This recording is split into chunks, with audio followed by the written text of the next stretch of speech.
رانو بہت ہی زیادہ معصوم تھی اور اس کی 4 بیٹیاں تھیں۔ رانو کا شوہر بہت ہی نکھٹو تھا۔ رانو کا شوہر بلو رانو سے کہنے لگا، اس دفعہ اگر تمہارے بیٹیاں ہوئی نا تو میں تجھے گھر سے دھکے دے کر نکال دوں گا۔ انڈے پہ تو بڑے شوق سے بیٹھی ہو نا، بیٹی نہیں بیٹا ہونا چاہیے۔ یہ کہہ کر بلو جو ہوتا ہے وہ باہر نکل جاتا ہے اور رانو اپنی پیاری اور خوبصورت بیٹیوں کے ساتھ باتیں کرنے لگتی ہے۔ باتیں کرتے کرتے انڈے کی طرف نظر جاتی ہے تو انڈا ایسے لگتا ہے کہ جیسے ٹوٹنے ہی والا ہے اور اس میں سے کچھ باہر آنے لگا ہے۔ وہ بہت پریشان اور بہت ہی زیادہ حیران ہوتی ہے تو اس میں سے پیاری سی بیٹی آتی ہے۔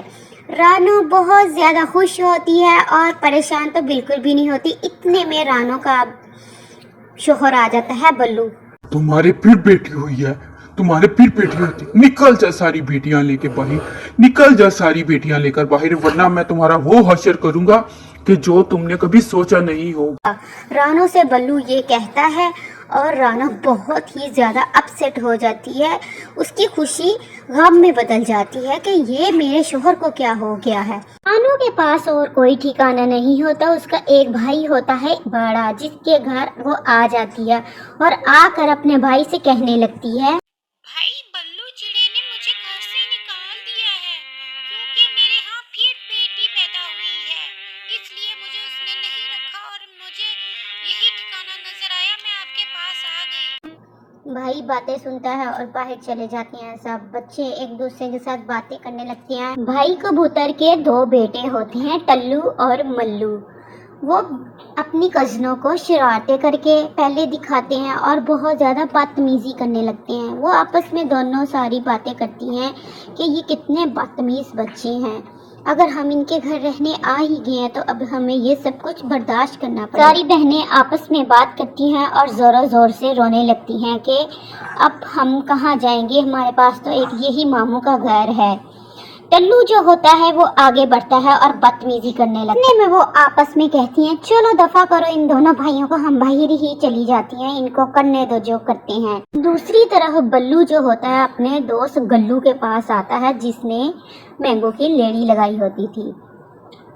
گلو گلو، میں نے اپنی بیوی کو گھر سے باہر نکال دیا ہے اور اب میں کام اور میرے کپڑے کون کرے گا، تو یہ سب کچھ کرنے کے لیے میری دوسری شادی کروا دو۔ بھلو کی باتیں سن کر پریشان ہو جاتا ہے اور سوچنے لگتا ہے اور فوراً سے نیچے آتا ہے۔ یار تم نے میری بھابھی کے ساتھ ذرا اچھا نہیں کیا، اس کا بس یہی قصور تھا کہ وہ 5 بیٹیوں کی ماں بن گئی تھی۔ تم بالکل اچھے انسان نہیں ہو، لیکن پھر بھی میں تمہارے لیے کوشش ضرور کروں گا۔ بھلو کا دوست گھولو جو ہوتا ہے، ایک لڑکی تنہا رہتی ہوتی ہے جس کے ماں باپ کی ڈیتھ ہو چکی ہوتی ہے، جس کا نام انمول ہوتا ہے۔ وہ انمول سے کہنے لگتا ہے، میں نے تمہارے لیے رشتہ تلاش کیا ہے، لڑکا بہت ہی اچھا ہے، محنتی ہے، تم بس میرے پہ چھوڑ دو اور تم شادی کے لیے حامی بھر لو۔ یہ کہہ کے بھلو کا دوست گھولو آ جاتا ہے اور انمول تیار ہو کر ایک ریسٹورینٹ میں آ جاتی ہے اور ان دونوں کی، بلو کی اور انمول کی شادی ہو جاتی ہے۔ دونوں شروع میں خوشی خوشی رہنے لگتے ہیں، لیکن بیچ میں ایسا کچھ ہوتا ہے کہ وہ ایک دوسرے سے خفا ہو جاتے ہیں۔ دوسری طرف جو رانو کا بھائی کبوتر ہوتا ہے وہ رانو سے کہتا ہے، تمہارے شوہر نے شادی کروا لی ہے دوسری، اب مجھے کوئی امید نہیں ہے تیرے پہ، میں تمہیں کتنے دن رکھوں گا یہاں پہ، تم یہاں سے جا سکتی ہو کیونکہ میں نے بھی اپنے بچوں کا پیٹ پالنا ہے۔ رانو یہ سن کر رونے لگتی ہے اور سوچنے لگتی ہے اور اپنی بچیوں کی طرف دیکھتی ہے۔ رانو اپنی بیٹیاں لے کر باہر نکل آتی ہے اپنے بھائی کے گھر سے، اور باہر جب نکلتی ہے زوروں زور سے بارش ہو رہی ہوتی ہے، ساتھ میں بادل بھی گرج رہے ہوتے ہیں، اور کہتی ہیں، میری پیاری بیٹیوں میں ہوں نا، پریشان مت ہو، میں ہوں نا۔ یہ کہہ کر ایک چھوٹی بچی پاس آتی ہے ماں کے، ماں تم میری وجہ سے آج گھر سے باہر نکلی ہو، ماں مجھے معاف کر دے، ماں مجھے معاف کر دے۔ اتنے میں دوسری بیٹی بھی آ جاتی ہے، ماں پریشان مت ہو، ہم تمہاری بیٹیاں نہیں بیٹے بنیں گے پڑھ لکھ کر۔ بیٹیاں ساری ماں کو تسلی دیتی ہیں اور وہاں سے آ جاتی ہیں۔ बारिश में एक उनको किचन नजर आता है जो कि ओपन होता है और रफ पड़ा होता है। वहाँ पे आके वो एक रात गुजारती हैं और अगले दिन वहाँ पे एक बुजुर्ग आता है जो कि उनको ले जाता है और ले जाकर उनको कहता है कि ये छोटा सा मेरा घर है जहाँ पे तुम जब तक चाहो रह सकती हो और मुझे इसके बदले में बस तुम खाना बनाकर दे के जाना। और दूसरी बात, मेरे बाग में जितने भी फ्रूट हैं तुम एक रेडी पे लगाकर बेचोगी और उसमें आधा मुनाफा मुझे दोगी और आधा तुम रखोगी। राना चिड़िया ऐसे ही करती है कि वो मैंगो सेल करने लगती है। 120 रुपए किलो, 120 रुपए किलो, मैंगो मैंगो ले लो, मैंगो ले लो। वहाँ पे एक टोनी चिड़िया आती है जो कि मैंगो खरीद कर ले जाती। इसी तरह सारे पंछी रानो के पास आते हैं और मैंगो खरीद कर लेकर जाते हैं।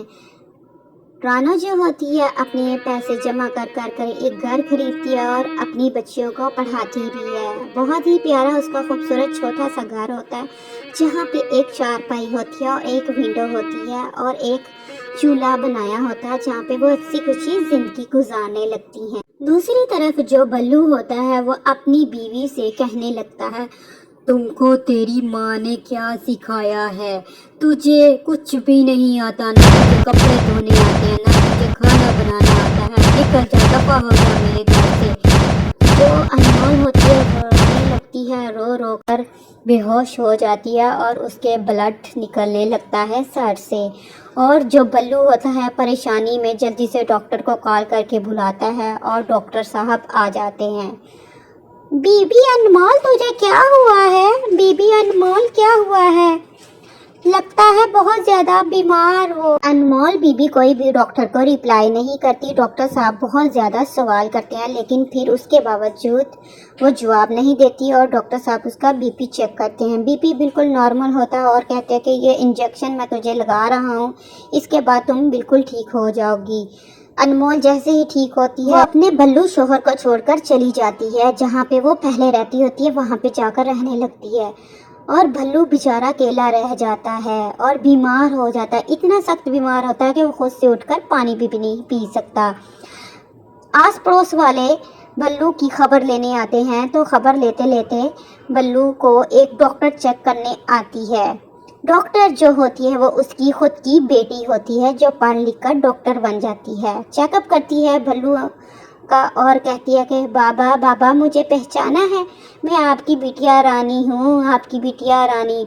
बल्लू बहुत ज़्यादा खुश होता है और उसके सर पे प्यार देता है और कहता है जीती रह बेटी, जीती रह। और जो बेटी होती है वो बल्लू को अपने साथ अपने नए घर में ले जाती है और अपनी माँ को कहानी सुनाती है। माँ आज मैं पापा को देखने गई थी, वो बहुत बीमार है और मैं पापा को साथ भी ले आई हूँ। आए पापा, अंदर आए पापा, पापा जा अंदर आए। पापा अंदर आ जाते हैं और नीचे बैठने लगते हैं। नहीं पापा, पापा आप नीचे नहीं बैठोगे, ठहरो रुको मैं नीचे आती हूँ, आप ऊपर आए। जो बल्लू की बेटियां होती हैं वो बहुत ही ज़्यादा इज्जत देती हैं बल्लू को और गौर गौर से अपने बाबा को देखने लगती हैं। और बल्लू की जो बीवी होती है रानो, वो कहती है आपने मेरे साथ जो भी किया मैंने आपको माफ़ किया। दोनों आपस में बातें करती हैं और बाहर आ जाती हैं। बेटियां अंदर ही होती हैं। आप बहुत अच्छे शोहर हो मेरे, आप बहुत अच्छे शोहर हो, आपने जो भी किया मैंने आपको माफ़ किया। आप जितनी भी ज़िंदगी है हंसी खुशी गुजारेंगे। हाँ रानो, जितनी भी ज़िंदगी है आप हंसी खुशी गुजारेंगे। रानो तुम बहुत अच्छी बीवी हो, रानो तुम वाकई में बहुत अच्छी बीवी हो। तुम्हें तो सब कुछ आता है रानो, तुम्हें खाना बनाना भी बहुत अच्छी तरह आता है, तुम्हें घर संवारना भी बहुत अच्छी तरह आता है, तुमने अपनी बेटियों को भी इतना अच्छा पढ़ा लिया। भल्लू जो होता है वो अपनी बीवी से बातें करने लगता है। दूसरी तरफ जो बेटियां होती हैं वो आपस में बातें कर रही होती हैं। हमारे बाबा वापस आ गए हैं, देखो देखो बाबा वापस आ गए हैं, हम पहले की तरह जिंदगी गुजारेंगे। बाबा कितनी अच्छी हैं, बाबा तो पहले की तरह रहे ही नहीं, बाबा कितना चेंज हो गए हैं। डॉक्टर के कंधे पे जो छोटी बेटी होती है वो बैठी होती है क्योंकि वो बहुत ही छोटी होती है और पूरी फैमिली हंसी खुशी जिंदगी गुजारने लगते हैं। दूसरी तरफ अनमोल जो होती है उसका पता करने आता है बल्लू, और बल्लू जैसे ही पता करने आता है तो अनमोल के आखिरी साल चल रहे होते हैं। अनमोल की डेथ हो जाती है, बल्लू बहुत रोने लगता है और वापस आ जाता है अपनी फैमिली के पास और पूरी कहानी सुनाता है और अपनी बेटियों और बीवी के साथ हंसी खुशी जिंदगी गुजारने लगता है। प्यारे बच्चों, बुराई का अंजाम बुरा होता है। आपने तो देखा ही होगा कि बल्लू का अंजाम बुरा हुआ है। इस तरह की कहानी देखने के लिए चैनल को सब्सक्राइब तो करना ही पड़ेगा, क्योंकि आप न्यू हैं, और शेयर भी करना पड़ेगा, लाइक भी करना पड़ेगा। प्यारे बच्चों, चैनल को सब्सक्राइब, लाइक, कमेंट में लिखें। अस्सलाम वालेकुम।